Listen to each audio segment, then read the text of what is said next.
সুপ্রিয় দর্শক, জীবনের গল্পে আপনাদের স্বাগতম। ক্যামেরার সামনে দাঁড়িয়ে আছে এই মুহূর্তে একটি বোন। আমরা শুনবো তার জীবনের গল্প। আসসালামু আলাইকুম আপু, কেমন আছেন আপনি? ওয়ালাইকুম আসসালাম। জি, আলহামদুলিল্লাহ ভালো আছি ভাইয়া।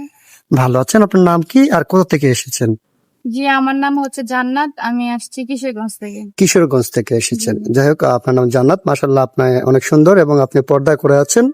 আপনাকে খুব কিউট লাগছে। আচ্ছা ঠিক আছে আপু, আপনার বয়স কত?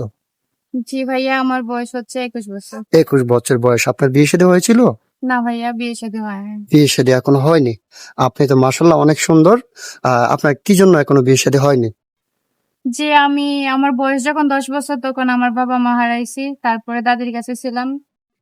দাদির কাছে থাকা অবস্থায় যৌতুকের জন্য, টাকা পয়সার জন্য বিয়ে শাদী হয় নাই। বাবা মা না থাকলে বুঝতেই তো পারেন, মেয়ে মানুষ কোনো ভালো ফ্যামিলি থেকে বিয়ে আসে না ও বা আচ্ছা বিয়ে আচ্ছা করতে আচ্ছা, চায় না। ঠিক আছে আপু, বুঝতে পেরেছি আপনার লাইফটা অনেক কষ্টের। কারণ 10 বছর বয়সে আপনার বাবা মাকে হারিয়েছেন। তারপর কার কাছে থাকেন আপনি? জি, আমার দাদির কাছে ছিলাম। আমার দাদি মারা যাওয়াতে আমার মামাতো বোন তার বাসায় নিয়ে আসছে। ও আচ্ছা আচ্ছা, মানে আপনার দাদির কাছে ছিলেন, আপনার দাদিও মারা গেছে। জি। এখন বর্তমানে মামাতো বোনের কাছে আছেন। জি। আচ্ছা ঠিক আছে, আপনি আমাদের এখানে আসছেন একটা ভালো বিয়ের জন্য। জি। হ্যাঁ, আপনাকে যিনি বিয়ে করবেন উনি দেখতে কেমন হতে হবে? উনার চেহারার ম্যাটার না, আমি একটা ভালো মানুষ চাই যে দিনদার হবে এবং আমাকে ভালো পর্দায় রাখবে, নামাজ শিক্ষা করবে। ও আচ্ছা এরকম আচ্ছা, একটা ঠিক ভালো আছে, মানুষ। বুঝতে পেরেছি। যেহেতু আপনি পর্দায় আছেন, আপনিও চাচ্ছেন যিনি আপনাকে বিয়ে করবেন তিনি যেন নামাজ পড়েন, অথবা আপনাকে জি, বিয়ে করার পর সে যেন আপনাকে পর্দায় পর্দায় রাখেন। রাখেন। জি। আচ্ছা ঠিক আছে আপু, আপনি সুন্দর কথা বলেছেন। আমরা চেষ্টা করবো আপনাকে ওইরকম একটা মানুষের হাতে তুলে দিতে। তো এখন বিশেষ করে কথা হচ্ছে, আপনার সাথে যোগাযোগ করবেন কিভাবে? জি, আমার তো ফোন নাই। আমার সাথে যোগাযোগ করতে হলে যে স্ক্রিনে দেওয়া নাম্বার আছে সেই নাম্বারে কল দিয়ে যোগাযোগ করতে পারবেন। স্ক্রিনে দেওয়া নম্বরে আপনার সাথে যোগাযোগ করতে পারবে। সুপ্রিয় দর্শক, এই মুহূর্তে স্ক্রিনে যে নাম্বারটি দেখতে পাচ্ছেন এটা হচ্ছে আমাদের নাম্বার। এই নাম্বারে কেউ কল দিবেন না। ইমো হোয়াটসঅ্যাপ আছে, ইমো হোয়াটসঅ্যাপে ভয়েস পাঠাবেন। আর যদি জান্নাত আপুর দায়িত্ব নিতে চান তাহলে ওনার একটা ছবি স্ক্রিনশট মেরে পাঠিয়ে দিবেন। অবশ্যই আপনারা আপনাদের ভয়েসের উত্তর পেয়ে যাবেন। আর কল দিলে আমরা রিসিভ করি না।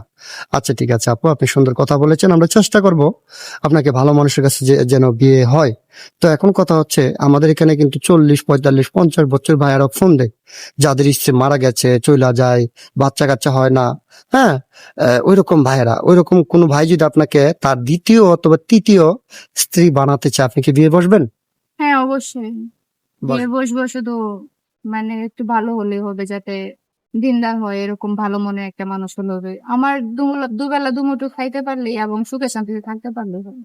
আচ্ছা ঠিক আছে। আমার আপনার সিঙ্গেল ফ্যামিলি পছন্দ না জয়েন্ট ফ্যামিলি পছন্দ?